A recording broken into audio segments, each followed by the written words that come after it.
Warriors People Progressive Forum hak arpatrik no prajab sau klapelong ya jing Pynithuh Paitbah ya umate borlang arsuchen kum Kyrtong Mdc nakalai Warriors constituency ya kini jing lang lapelong Madan Darrang hakaba palat spangut kinong ketkam bat kinong keshan nang kesnong baper kilepoi nadu kirirang ba kilong kami bat kisamla dah kawi kasur kilarai man keshan pura ya umate borlang arsuchen hakani election MDC kum Kyrtong manlang jong ki Paitbah bat kum juru layo ya ka jingkit bok kedriang ya Kyrtong MDC na kisnong baper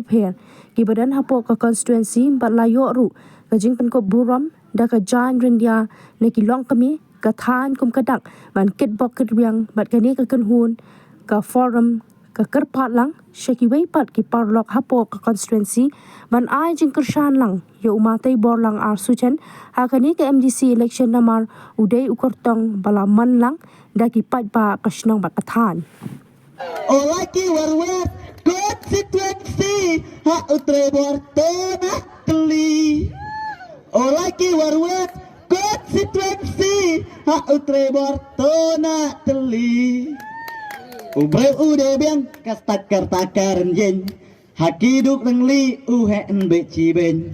dekabor kacong pihau dekabor kacong pi pencop ihau halaka distrik kausilna ICU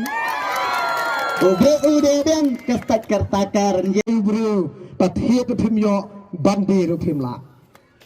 kikot kaliata hangta